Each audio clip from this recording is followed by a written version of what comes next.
আজকে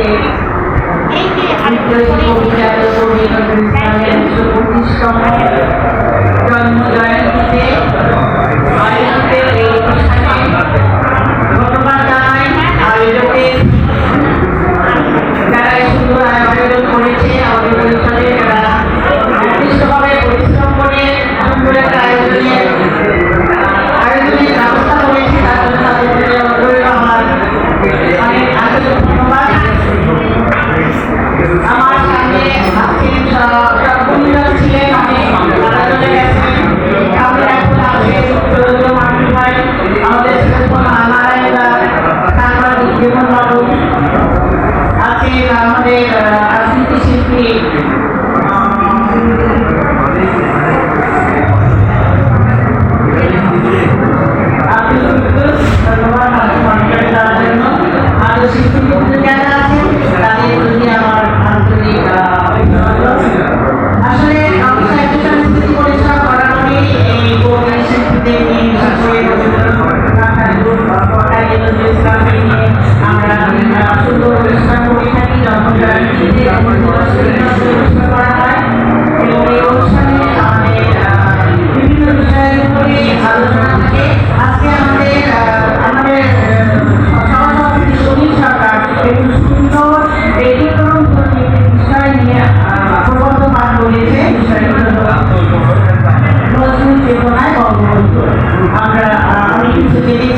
এবং এর উপরে আমাদের যে আলোচনা করেছে সেটি আরো অনেক অনেক অনেক সমৃদ্ধ এবং এর মধ্যে অনেক কিছু ছিল এবং শুরু থেকে এই শেষ পর্যন্ত আমাদের বাংলাদেশের সূচনা বা আমাদের বাংলাদেশের যে আমরা আবির্ভাব কিভাবে পেলাম এই সব কিছু ভাবে আলোচনা করেছেন উনি আমরা সম্মিলিত হয়েছি অনেক কিছু জানতে পেরেছি আমাদের অনেক কিছু জানার দরকার আছে আমাদের মধ্যে যদি এরকম আলোচনা হয় তাহলে আমরা নিজেরাও সম্মিলিত হব এবং আমাদের যে নতুন প্রজন্ম যারা আছে তাদেরকে যদি আমরা এসব আলোচনায় নিয়ে আসতে পারি তারা যদি শ্রোতা হিসাবে থাকে তাহলে তারা এভাবে তারা ভালো সুসংবাদ বা সুনাগরিক হিসাবে তৈরি হতে পারবে। আদান দেবে এবং মগরিবের নামাজ হবে যারা নামাজ পড়তে যাবে তারা যাবে। আমি চাচ্ছি যে এই আলোচনার পর্বটি আমি পরপরই মানে ছেড়ে ফেলবো এবং বিরোধী হলে আলোচনা করা ভালো লাগবে। এবং শুরুতেই আমি স্মরণ করছি জাতীয় পিতা বাংলাদেশের স্থপতি বঙ্গবন্ধু শেখ মুজিবুর রহমানকে, যাকে আবহ ধরে আজকে এই প্রতিমাগুলো নির্ধারিত হয়েছে বঙ্গবন্ধুর নজরুলের চেতনা। এই নজরুলের চেতনায় বঙ্গবন্ধু এই প্রবন্ধ উপস্থাপন করেছেন আমাদের প্রিয় ভাজন সুনীল সরকার। আমি ছোট ভাইয়ের এই বাক্য প্রবন্ধ সকালবেলাই করেছি, এটি আজকের পত্রিকায় সকালের বাণীতে প্রকাশিত হয়েছিল এবং আমি নিঃসন্দেহে নির্দ্বিধায় তার প্রতি আশীর্বাদ করছি।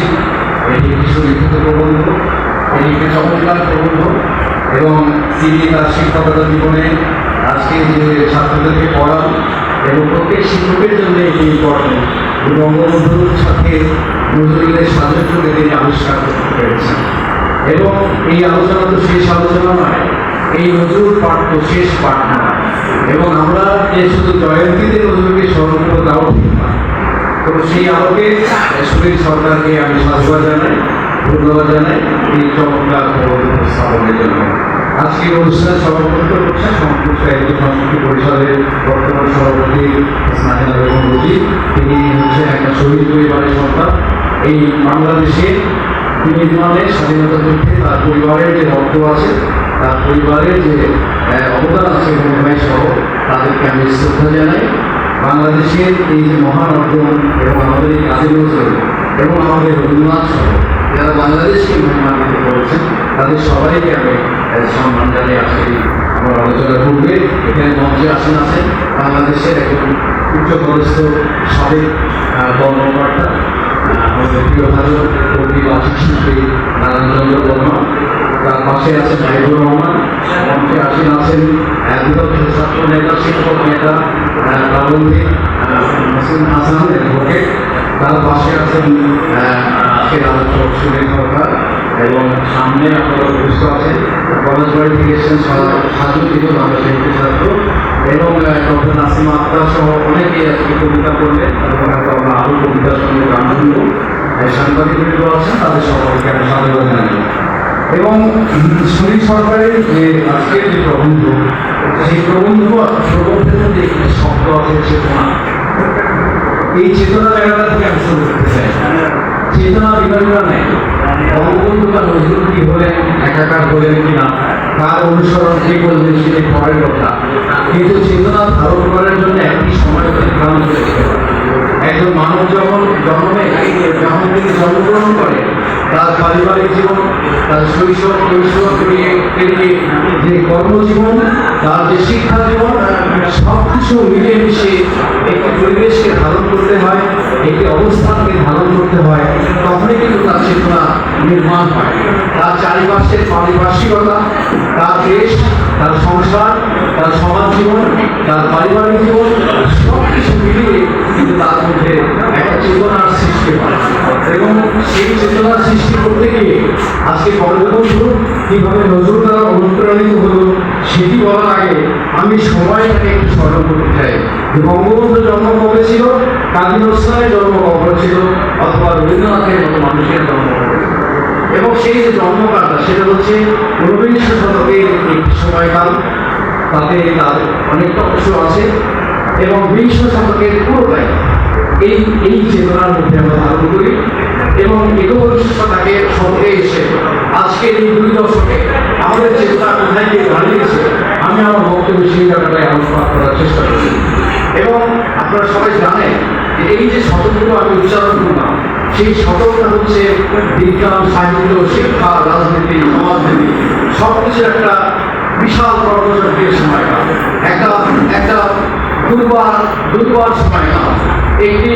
একটি সমাজ যখন সমাজতান্ত্রিক, রাজনৈতিক, অর্থনৈতিক নানাভাবে নিষ্পেষিত হচ্ছিল, মানুষের অধিকার বঞ্চনা, মানুষের সম্পদ আহরণ, মানুষের সম্পদকে চুরি করে লুটে নিয়ে যাওয়া, এই যে সময়কাল, প্রথম বিশ্বযুদ্ধের মহাযজ্ঞ, মহাধ্বংসযজ্ঞ, মহারক্তপাত, দ্বিতীয় বিশ্বযুদ্ধের রক্তপাত, এগুলো সব কিছু মিলেমিশে একাকার হয়েছিল সেই সময়কালের মধ্যে।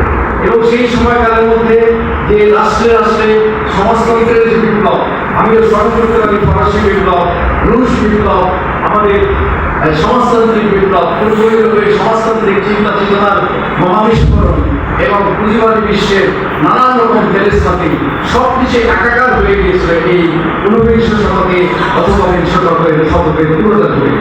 এবং এই সময় যে নতুন রাষ্ট্রচিন্তা, নতুন রাষ্ট্রের উদ্ভব, মানুষের অধিকার আন্দোলন, মানুষের স্বাধিকার আন্দোলন, মানুষের সুখ দুঃখের যে ব্যবধান, মানুষের সম্পদ অর্জনের যে ব্যবধান, সেই সময়কালকে স্মরণ করতে হবে।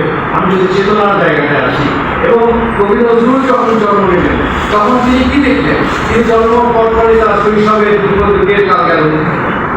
কবি নজরুলের অভাবের কারণে তার যে কর্মজীবন বাল্যজীবন শুরু হলো, এবং যখন তিনি তরুণ বয়সে যে ইংরেজদের বিরুদ্ধে তিনি যুদ্ধ করেছেন, সেই ইংরেজদের বিরুদ্ধে সবকে প্রথম বিশ্বযুদ্ধে আবির্ভাব হয়েছিলেন, এবং তিনি ব্রিটিশদের পক্ষে কাজ করেছেন সেটি তার ক্ষুধা নিবারণের জন্য, সেটি তার অর্থনৈতিক স্বাবলম্বী করার জন্য। এবং আমরা তখন কি দেখলাম? সেই নজরুল তিনি ক্রমশ সৈনিক জীবনে তার যে অধ্যয়ন, তার যে সাহিত্য চিন্তা, তার যে সাংস্কৃতিক চেতনাবোধ, সেই চেতনার ভিতর থেকে তার মধ্যে সাহিত্য সৃষ্টির যে অনুপ্রেরণা ছিল, যেটা তার শৈশবে শুরু হয়েছে, লিটলম্যানের মধ্য থেকে শুরু হয়েছে, সেখান থেকে শুরু হয়েছে এসে তিনি সৈনিক জীবনে ফার্সি শব্দ, ফার্সি শিখলেন, অ্যারাবিক শিখলেন, বিভিন্ন ভাষা শিখলেন, বিভিন্ন ভাষা সাহিত্যে তিনি পড়াশোনা করলেন, এবং একটা পরিণত জ্ঞান নিয়ে তিনি লেখা শুরু করলেন নতুনভাবে। এবং সৈনিক দেশ থেকে বেরিয়ে এসে তিনি পত্র পত্রিকায় তার লেখা শুরু করলেন, এবং তিনি যখন সৈনিক যখন ছিলেন না, তখনই তিনি তার অনেকগুলো গুরুত্বপূর্ণ কবিতায় তিনি নিজেকে জানান দিলেন। এবং 1921 যখন তিনি বিদ্রোহী কবিতা রচনা করলেন এক রাত্রে, ডিসেম্বরের শেষ সপ্তাহে, তখন সারা বিশ্ব কেন, সারা সাহিত্য সমাজ, সারা বাঙালি সমাজ, সবাই চমকে উঠল। এই কোন কবি? রবীন্দ্রনাথ ঠাকুর চমকে উঠলেন যে আইরে ধূমকেতু, এবং সেই যে তার যে স্মরণ, তার যে অবস্থান, সেটা দৃঢ় হলো। এবং সেই সময়কালকে আমি যদি স্মরণ করি, বঙ্গবন্ধুর পাশাপাশি তখন তিনি জন্ম নিয়েছেন। বঙ্গবন্ধুর সাথে রবীন্দ্রনাথের জন্মকালের ব্যবধান আছে 22-23 বছরে, এবং তখন তিনি যখন জন্ম নিলেন, তার শৈশব কাটল আমাদের ইংরেজি বাংলায়। এবং তার শৈশবের মধ্যে ভেতর থেকে এই যে জীবন যন্ত্রণা, এই যে মানুষের অভাববোধ, এগুলো তিনি অনুভূত করলেন। এবং তিনি বঙ্গবন্ধু হবার আগেও তিনি মানুষের জন্য অধিকার সচেতন হলেন, এবং তিনি রবীন্দ্রনাথ এবং নজরুল এবং জীবনানন্দ দাশকে তিনি পাঠ করলেন, এবং তিনি তাদের চেতনার মধ্যে তিনি বিস্ফোরণ রেখে দিলেন। সেই চেতনার সাথে তিনি একীভূত হলেন, এবং তিনি বাঙালি চেতনা মধ্যে একটি রাষ্ট্রের কথা তিনি চিন্তা করলেন। এই যে বাংলার যে চেতনা, এই যে বাংলার চেতনা বলেন সময়টা কিন্তু 1000 বছর ধরে চর্চাপদের বাংলার চেতনাকাল যখন বলা হলো যে একটি স্বরূপ আছে বাংলা সাহিত্যের ছাত্ররা যে বলতে পারতেন, সেটি আমি লিখে নিয়েছি, একটু বলি।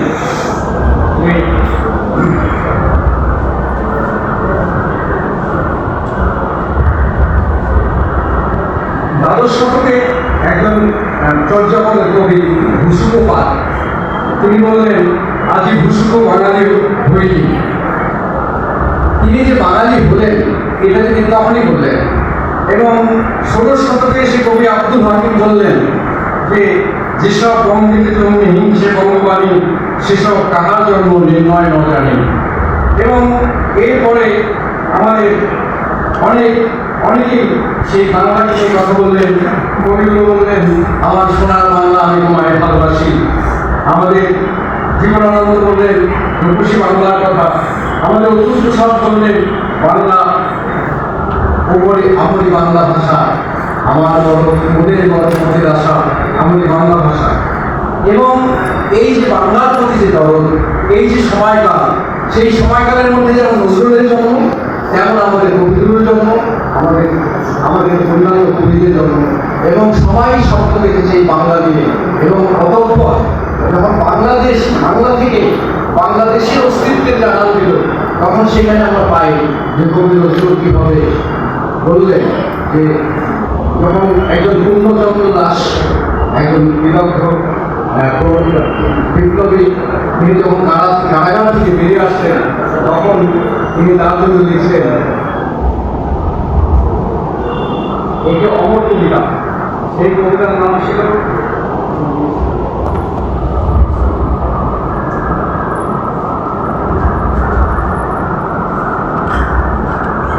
পূর্ণ অভিনন্দন নামে একটি কবিতা লিখলেন, এবং সেটি ভাড়া গানে ছাড়লেন। মাদারীপুরের শান্তি সেনাবাহিনীর প্রধান, মানে বিপ্লবী একটি বাহিনীর তিনি প্রধান ছিলেন, অধ্যক্ষ শ্রীযুক্ত পূর্ণচন্দ্র দাস মহাশয়। তার কারামুক্তি হল ইংরেজদের কারাগার থেকে। তিনি তাকে লিখলেন পূর্ণ অভিনন্দন। এই অষ্টমী পূর্ণচন্দ্র, এসো পূর্ণিমা পূর্ণচাঁদ। ওগো অতীতের, আমি অংশ কয়েকটি পঙ্ক্তি বলা করছি। ওগো অতীতের আজও প্রণয়িত অগ্নগিরি ধূম্রশিখা, নাসা দিনের অতিথি তরুণ তব বাণিজ্য নির্বিশেষ। জয় বাংলা, জয় বাংলার পূর্ণচন্দ্র, জয় জয় আদি অন্তরে। এই যে জয়, এই যে বাংলা, এটা উচ্চারিত হলো কবে? সেই 1930-এর আগে। তাহলে আমাদের মুক্তিযুদ্ধ হলো 71-এ, আমাদের 69-এ গণ আন্দোলন হলো 69-এ, আমাদের অধিকার আন্দোলন শুরু হলো 66-তে। তখনই তো আমরা বললাম, তুমি আমি কে বাঙালি, তোমার ভাষা আমার ভাষা, বাংলা ভাষা। সেটা আমরা 1952-তে যেটা আমরা অর্জন করেছিলাম, তার শুরুটা ছিল আরো অনেক আগে। এবং আমরা উচ্চারণ ধ্বনিত করলাম জয় বাংলা, এবং সেই জয় বাংলা ধ্বনি হলো 71-এ এসে গর্জে উঠল জয় বাংলা, এবং সেটি হলো আমাদের মূল মন্ত্র। এবং এই যে জয় বাংলার যে আবহটা, এটা তৈরি হলো রবি নজরুলের কবিতা থেকে। এবং তিনি আরেক জায়গায় বললেন, নজরুলের রাজনৈতিক প্রবন্ধ বাঙালির বাংলা প্রকাশিত হয়েছিল দৈনিক নবযুগ পত্রিকায় 3 বৈশাখ 1349। এটা মোটামুটি হবে 90 বছর আগে। তখন তাহলে কি দাঁড়াচ্ছে যে তখন কিন্তু 71 শুরু হয়নি, তখন পাকিস্তান। তিনি তখন লিখতেন, তিনি বলছেন যে প্রবন্ধে নজরুল লিখেছিলেন, বাঙালি যেদিন ঐক্যবদ্ধ হয়ে বলতে পারবে বাঙালির বাংলা, সেদিন তার অসাধ্য সাধন করবে সেদিন তারা। তো বাঙালি ছেলেমেয়েকে তাই মেয়েবেলা থেকে শুধু এই মন্ত্র শেখাও, এই পবিত্র বাংলাদেশ বাঙালি আমাদের, এই যে বাংলাদেশ উচ্চারণকে তিনি তখন করলেন এবং তিনি বললেন যে বিবাহগ্রহণের ধনঞ্জয় তারও আমরা করি না ভয়, যত পরদেশী দস্যু ডাকাত আমাদের আমাদের আমাদের বাংলা বাঙালির হোক, বাংলার জয় হোক, বাঙালির জয় হোক। কে বললেন? এদিকে আওয়ামী করতেন কি তখন? এটা কাজী নজরুল করলেন। তার আগে আমি চর্যাপদ থেকে জেনে নিয়ে এসেছি বাংলা কিভাবে বাংলা হলো। এখন আসি বঙ্গবন্ধুর কথায়। বঙ্গবন্ধু শেখ মুজিব 1956 সালের পার্লামেন্টে পাকিস্তান গণপরিষদে বললেন যে আমাদের পূর্ব পাকিস্তান নাম এটা ঠিক নয়, আমাদের এই হবে পূর্ব বাংলা। আমাদের স্পিকার, পূর্ব বাংলা এই জন্যই হবে যে বাংলার একটা ঐতিহ্য আছে, বাংলার একটা ইতিহাসের ধারাবাহিকতা আছে। এই দেশের প্রদেশের নাম ওটা আপনি পাকিস্তান করেন, পাকিস্তান করেন, কি করেন, কিন্তু এইটির নাম হবে বাংলা। সেটা 71 এসে তিনি বললেন এটি আমাদের বাংলাদেশ। এবং জীবনানন্দ তো আগে থেকে বলা শুরু করেছেন রূপসী বাংলা, বাংলাদেশ। বাংলার মুখ আমি দেখিয়াছি, পৃথিবীর রূপ দেখিতে চাহি না। তাহলে এই যে চেতনার জায়গাটা যদি আমরা আসি, নতুন চেতনায় বঙ্গবন্ধু শৈশবের চেতনায় বঙ্গবন্ধু। তাহলে দেখুন যে চেতনাটা আমাদের কত কত দিন থেকে চলে এসছে। এবং এই যে বাংলাদেশ জয় হোক, বাংলাদেশ এগোট হোক, এগুলো তো 7ই মার্চের আগেও করা হয়েছে। 7ই মার্চে সেটি রাজনৈতিক অবয়বে বঙ্গবন্ধু চিৎকার করে বললেন আমাদের এবারের সংগ্রাম মুক্তির সংগ্রাম, এবারের সংগ্রাম স্বাধীনতা সংগ্রাম। তার আগে তিনি সংখ্যা প্রকাশ করলেন যে বঙ্গোপসাগর ছাড়া এই অঞ্চলে যদি বাংলা, পূর্ব বাংলাকে যদি আমরা স্বাধিকারে সচেতন না করি, তাহলে বঙ্গদেশ বলে কোনো কিছু থাকবে না। বঙ্গ উচ্চারণ শুধু থাকবে বঙ্গোপসাগরে। এই মনে করবেন এই 1969 বলতেন। এবং এই যে বাংলাদেশ, সেই বাংলাদেশ তো এইভাবে চেতনার মধ্যে আমরা ধারণ করেছি। চেতনার মধ্যে থেকে ধারণ করে করে আমরা মুক্তিযুদ্ধ করেছি। এবং মুক্তিযুদ্ধের যে রাজনৈতিক কৌশল, সেই কৌশল তো দীর্ঘদিন ধরে লালিত হয়ে আসছে। কিভাবে, কোথায়, কিভাবে হবে, কিভাবে। হ্যাঁ, আজানটা বুঝে যারা নামাজ পড়তে যাবেন, আমি আমার আলোচনা চালিয়ে যাব।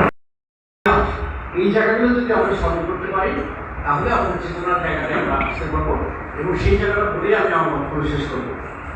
আজকে দেখুন যে বঙ্গবন্ধুকে শুধু নজরুলকে নিয়ে চেতনা ধারণ করেছে তা কিন্তু নয়, তার পূর্বশী সুভাষ চন্দ্র বসুর কথা বলতেই হবে। তিনি একজন বাঙালি এবং তখন যে অহিংস আন্দোলন রাখলেন মহাত্মা গান্ধী, তার সাথে তিনি দ্বিমত করলেন। তিনি বললেন যে শুধু এই পদ্ধতিগত আন্দোলন দিয়ে ভারত স্বাধীন হবে না, এবং সেই ভারত স্বাধীনতার জন্য সশস্ত্র বিপ্লবের প্রয়োজনে তিনি কত কৌশলে বিদেশ থেকে চলে গেলেন এবং তারপরে তিনি আজাদ হিন্দ ফোর্স গঠন করলেন। এবং বাংলাদেশ হতে গেলে যে হিন্দু, মুসলিম, বৌদ্ধ, খ্রিস্টানের দেশ হতে হবে, সেই ভূখণ্ড অসাম্প্রদায়িক হতে হবে, এই চেতনায় তারা একটা পরিবেশ সৃষ্টি করলেন।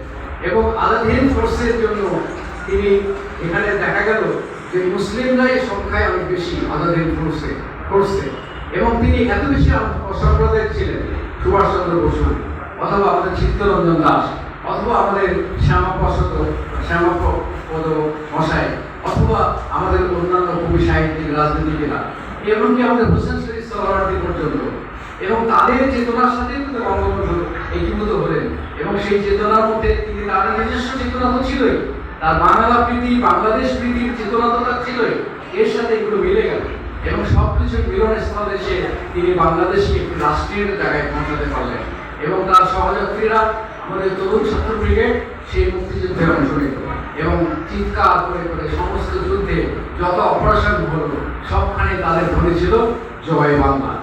এবং এই যে নেতাজি সুভাষচন্দ্র বসু যখন তিনি আজাদ হিন্দ ফোর্সকে বিদেশের মাটিতে অর্থনৈতিক সমস্যায় ভুগছেন, অস্ত্র সমস্যায় ভুগছেন, বিদেশিদের সাথে মানে নানা রকমের বেন্দোবর করছেন,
থেকে আলোচনা ছিল, খুবই মুগ্ধ হয়েছি আমরা সবাই। বোদ্ধাজন সবাই এখানে বোদ্ধা সাহিত্যপ্রেমী এবং সবাই অনেক ভালো জানেন। আমি আবৃত্তি করছি নজরুলের বিদ্রোহী কবিতা। বড় বীর বড় উন্নতম শির, শির নেহারি আমারই নত শির ওই শিখর হিমাদ্রি। বড় বীর বড় মহাবিশ্বের মহাকাশ ভারী, চন্দ্র সূর্য গ্রহ তারা ছাড়ি, উলঙ্গ দুলঙ্গ গোলক ভেদিয়া, খোদার আসন আলস ছেদিয়া, উঠিয়াছি চির বিস্ময়ে আমি বিশ্ববিধাত্রী। মমললা বিরুদ্ধ ভগবান জয় রাজ রাজবিকা নিত্য জয়শ্রী। বড় বীর আমি চির উন্নতশীল, আমি চির দুর্দম দুর্নীত নৃশংস। মহাপ্রলয়ের আমি নটরাজ, আমি সাইক্লোন, আমি ধ্বংস। আমি মহাভয়, আমি অভিশাপ বৃদ্ধি। আমি দুর্বার, আমি ভেঙে করি সব চুরমার। আমি অনিয়ম শৃঙ্খল, আমি দলে যাই যত বন্ধন, যত নিয়ম কানুন শৃঙ্খল। আমি মানি না কখনো আইন, আমি ভরা তৈরি করি ভরা রূপে। আমি টর্পেডো, আমি ভীম ভাসমান মাইন। আমি দুর্যোগী, আমি এলোকেশে ঝড় অতল বৈশাখী। আমি বিদ্রোহী শুধু বিশ্ববিধাত্রী। আমি ঝঞ্ঝা, আমি ঘূর্ণি, আমি পথ সম্মুখে যাহা পাই যাই চূর্ণি। আমি নিত্য পাগল ছন্দ, আমি আপনার তালে নেচে যাই। আমি মুক্ত জীবনানন্দ, আমি হাম্বির, আমি ছায়ানট, আমি হিন্দুর। আমি চঞ্চল থমকি চমকি পথে যেতে যেতে চলিতে চমকি ভিন্দি আলেই হিন্দুর। আমি চপলা চপল হিন্দুর, আমি তাই করি ভাই যখন চাহে মন যা। করি শত্রুর সাথে গলাগলি, ধরি মৃত্যুর সাথে পাঞ্জা। আমি উন্মাদ, আমি ঝঞ্ঝা, আমি মহামারী, আমি বিয়ে ধরিত্রী। আমি শাসন ত্রাসন সংহার, আমি উষ্ণ চিরাভীর। বড় বীর আমি চির উন্নতশীল। ধন্যবাদ। দুর্গমগিরি কান্তার বরুণ দুস্তর পারাবার, রন্ধিতে হবে রাত্রে এসেছে, রাত্রিরা হুঁশিয়ার। ভুলিতেছে তুমি, ভুলিতেছে জল, ভুলিতেছে মাঝে পথ। ছেড়ে আছে পাল, কে ধরিবে হাল, আছে কার হিম্মত। কে আছো জোয়ান, হও আগুয়ান, হাঁকিছে প্রবেশর। এ তুফান ভারী, দিতে হবে পারি, দিতে হবে ধরি পার। দিলীর রাত্রি মাতৃমন্ত্রী, শান্তিরা সাবধান। যুগ যুগান্ত সঞ্চিত ব্যথা, বসিয়াছে অভিযান। ফেনাইয়া উঠে বঞ্চিত বুকে, কুঞ্জিত অভিমান। ইহাদের পথে নিতে হবে সাথে, নিতে হবে অধিকার। অসহায় জাতি পড়েছে ডুবিয়া, জানে না সন্তরণ। কান্ডারি আজ দেখিব তোমার মাতৃমুক্তিপণ। হিন্দুরা ওরা মুসলিম, ওই জিজ্ঞাসী কোন দল। কান্ডারি বল ডুবিছে মানুষ, সন্তান ওর মা। শঙ্কর যাত্রীরা গুরুগর যায় মাছ। পশ্চাৎ পথ যাত্রীর মনে সন্দেহ জাগে আজ। কান্ডারি তুমি ভুলিবে কি পথ, ফেলবে কি পথ মাছ। পরে হানাহানি তোর চলকানি, এ আসলে মহাভাত। কান্ডারি তোর সম্মুখে ওই ফরাসির প্রান্তর। বাঙালির খুলে লাল হলো যেটা ক্লাইবের খঞ্জর। ওই গঙ্গায় ডুবে আছে হায় ভারতের দিবাকর। পরিবেশে রবি আমাদের খুলে রাঙিয়া পুনর্বার। হাসির মঞ্চে গিয়ে গেল যারা জীবনের জয়গান। আসে অলক্ষে জানাইছে তারা, দিবে কোন বলিদান। আজ পরীক্ষা জাতির, অথবা জাতের করিবে ত্রাণ। ভুলিতেছে ধরি, ভুলিতেছে জল, কান্ডারি হুঁশিয়ার। কবিতা কি করবো, দু চারটা নাট করে চৈতি হওয়া আমার নজরুল ইসলামের কবিতা। হারিয়ে যাচ্ছ অন্তর্কালে পাইনি পূজা, আজকে তোমার আমার মাঝে শক্ত পারাবার। আজকে তোমার জন্মদিন, স্মরণ মেলায় নিদ্রাহীন। মাত্রে ফেরি হারিয়ে যাওয়ার আকুল অন্তটা। এই সে হেথাই হারিয়ে যাচ্ছে পড়িয়ে পাওয়া হাত। শূন্য ছিল নিতর পৃথিবীর শীতল কালো জল। কেন তুমি ভুললে সেথা ব্যথার নীলোৎপল, আঠার দিঘের রাঙলে বহু নিটোল ঢেউয়ের ভাঙলে বহু, কোন পূজারি নীল ছেড়ে ছিন্ন তোমার দল, ঢেকেছে আজ কোন দেবতা, কোন সে পাষান্তর। ধন্যবাদ।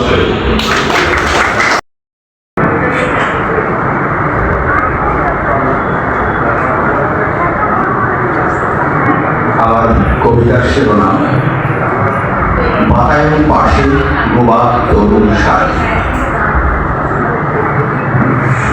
বিদায় হে মধুর বাতায়ন পাশে নিশীথ জাগার সাথী, ও বন্ধুরা পাণ্ডুর হয়ে এলো বিদায়ের রাতি। আজ হতে হলো বন্ধ আমার জানালার ঝিলিমিলি, আজ হতে হলো বন্ধ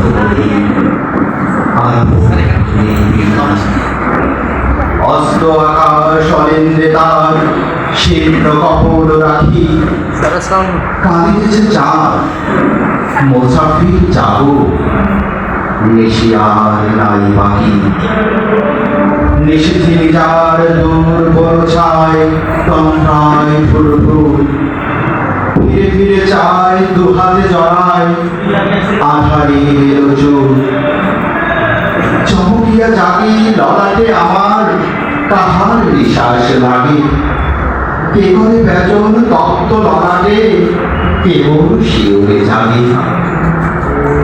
যে দেখি মৌ বাতায়ন পাশে জাগিছে স্বপ্ন চারি, নিশীথ রাতে বন্ধু আমার গোবা তরুণ সারি। হয়তো স্বপনে পায়েছি হার লইতে পরশ খানি, বাতায়নে ঠেকি ফিরিয়া এসেছে লইয়াছি আজ প্রাণী। বন্ধু এখন বন্ধ করিতে হইবে সে বাতায়ন, ডাকে পথ হাঁকে যাত্রীরা কর বিদায়ের আয়োজন। আজ বিদায়ের আগে আমাকে জানাতে তোমারে জানিতে কত কি যে সাথে জাগে। মর্মের পানি শোনে তহ শুধু মুখের ভাষায় কেন, জানিতে চাই ও বুকের ভাষায় লোপাদুর মন হেন। জানি মুখে মুখে হবে না মোদের কোনদিন জানা জানি, বুকে বুকে শুধু বাজাইবে বিনা বেদনার বিনা পানি। হয়তো তোমার শাখায় কখনো বসেনি আসিয়া সাথী, তোমার গঞ্জে পত্র গঞ্জে কবি উঠে রাখি। শূন্যের পানি তৈয়া ধরিয়া পল্লব আবেদন, জেগেছে নিষেধে জাগে নির সাথে ঘুরি কেহ বাতায়ন। সব আগে আমি আসি তোমারে চাহিয়া জেগেছে নিষেধ, দিয়াছি গো ভালোবাসি। তোমার পাতায় লিখিলাম আমি প্রথম প্রণয়ে লেখা, এইটুকু হোক সান্ত্বনা মোর, হোক বা না হোক দেখা। তোমাদের পানে চাহিয়া বন্ধু আর আমি জাগিব না, কহল করি সারাদিন মান কারো ধ্যান ভাঙিব না। নিশ্চল নিশ্চুপ আপনার মনে পড়িব একাকী, গন্ধ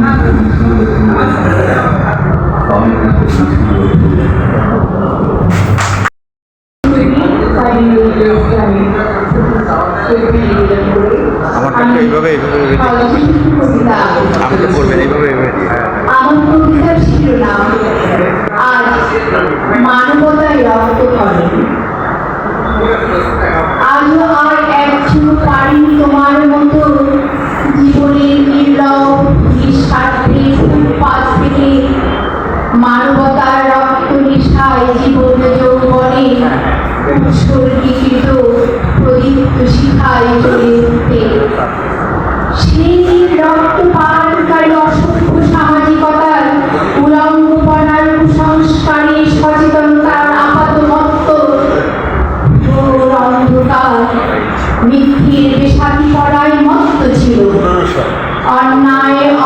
আত্মময়ে জর্জরিত ছিল মানবতার বিবেক বোধ।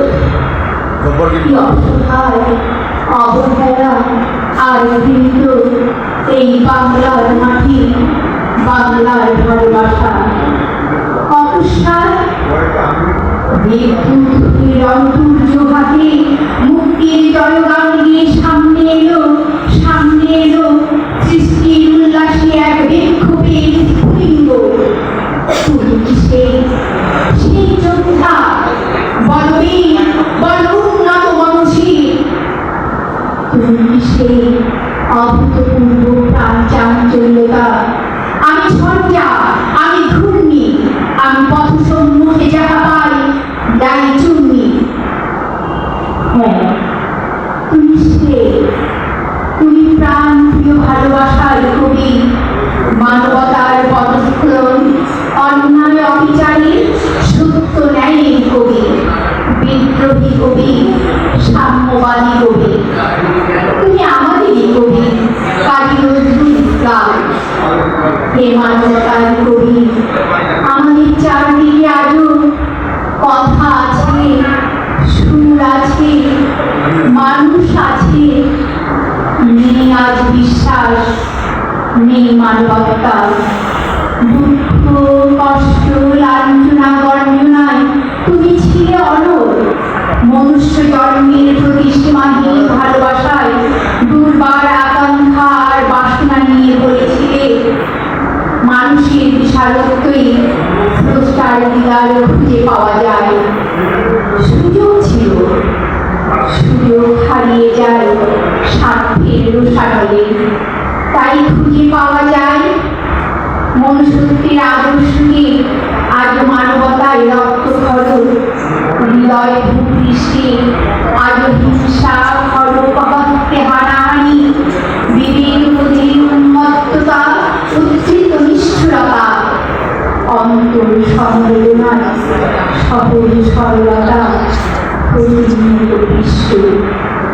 রক্ত শোষক যোগের মুখে নিষ্পেষিত আমাদের মূল্যবোধ তবু থেমে যায়নি, হাল ছাড়িনি। আমরা হবই আলোর পথযাত্রী।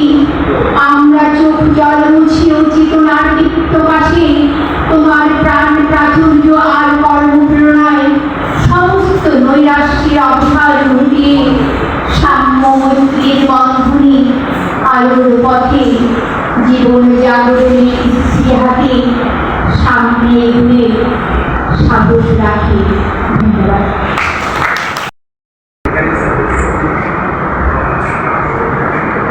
নজরুল ইসলামের সন্ধ্যা তারা। ঘুমটা পড়া কাদের ঘরের বন্ধু ভাই সন্ধ্যা তারা। তোমার চোখে দৃষ্টি জাগে হারান কোন মুখে ভরা। হাতের প্রদীপ আলো বেঁধে মধুর পথে চাইতে পেয়ে চাউনিকা উঠছে খেপে। রোজ সাজের ভাই এমনি ধারা। কার হারানো বধূ তুমি আসো পথে মৌন মুখে ঘনাও সাজে ভাই এমনি ধারা। এই যে নিতই আসা যাওয়া এমন করুণ মলিন চাওয়া কার তরে হায় আকাশ বধূ তুমি কি আজ প্রিয়হারা। ধন্যবাদ। চমৎকার একটা আলোচনা শুনলাম। প্রবন্ধ শুনলাম তো স্বামী মানুষ আলোচনা এত ভালো লাগলো। একটু পারিবারিক বলতে শুনে যখন নেতাজি সুভাষচন্দ্রের কথা বললেন, নেতাজি সুভাষচন্দ্র বোস একদমই আমাদের আপন কাকা তো বলে আমার নানি, আমার দিদি মা। আর ছোটবেলা থেকে সেটা 19 দশকের ভারত বিচিত্রায় আসছিল। ওইটা আমার দাদু ছিলেন লেফটেন্যান্ট কর্নেল। হ্যাঁ, তো উনি পিকে দাস, গোবিন্দকুমার দাস দাদু এবং কাজী নজরুল ইসলাম তখন ছিলেন হাবিলদার। একসাথে জেল খেটেছে কিছুদিন। যখন জেল খেটেছিলেন দাদু তো কিরে নজরুল লেখাগুলো সব মা পাশে সব গল্প শুনতাম। সেই ঘর থেকে আমরা বাসায় বড় একটা লাইব্রেরি আছে মামার বাড়িতেও। আমার কিছু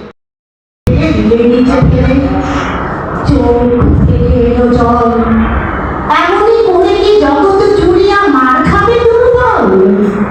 চেতন হার দিয়ে ওই বাষ্প শব্দ চলে বাবু সাপ এসে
আছেন পরিষদের জীবন সদস্য শামিমা আক্তার লিমা।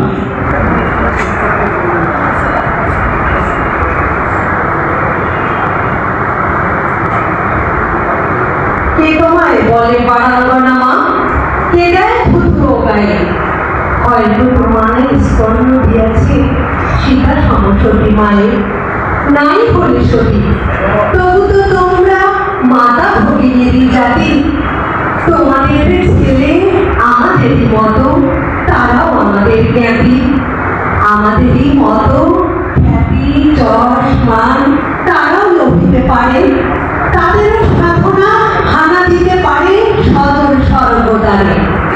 সর্ববিশ্বাস পিতাজি পুত্র হলো মহাবীর দ্রোণ, কুমারের ছেলে বিশ্বপূজ্য কৃষ্ণ দ্বৈপায়ন, কানীর পুত্র কর্ণ হইল দানবীর মহারথী, স্বর্গ হইতে পতিতা গঙ্গা শিবের প্রেমের পতি, শান্তনু রাজা নিবেদিত প্রেম পুরো সেই গঙ্গায়, তাদের পুত্র অমর বিশ্ব কৃষ্ণ প্রণমে যায়।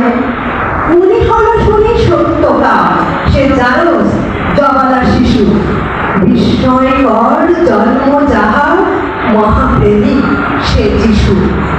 কেহ নহে হেথা পাপ পঙ্কি, কেহ সে কৃষ্ণ নহে, ভূমিছে অজুর বিমল কমল কামনা কালীয় তহে।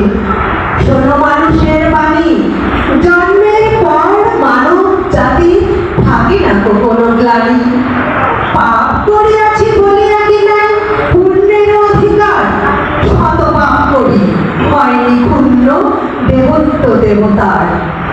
অহল্যা যদি মুক্তি লভে মা মেনে হতে পারে দেবী, তোমরাও কেন হবে না পূজা বিমল সত্য সেবী।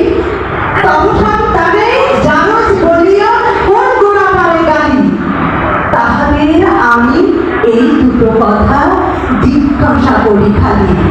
দেবতা গো জিজ্ঞাসী, 150 কোটি সন্তান এই বিশ্বের অধিবাসী, কয়জন পিতামাতা ইহাদের হয়ে নিষ্কাম ব্রতী পুত্র কন্যা কামনা করিল, কয়জন সৎসতী, কজন করিল তপস্যা ভাই সন্তান লাভ তরে, তার পাপে কোটি দুধের বাচ্চা আঁতুরে জন্মে মরে। শ্রেষ্ঠ পশুর ক্ষুধারিয়ে রেখা মিলে নর নারী যত, সেই কামনার সন্তান মোরা তবুও গর্ব কত। সুরধর্মের চাই জারস তামস সন্তানে দেখি কোনো সে প্রভেদ নাই, অসতী মাতার পুত্র সে যদি জারস পুত্র হয়, অসৎ পিতার সন্তান তবে জারস সুনিশ্চয়। লালে লাল শাহজালাল। একটা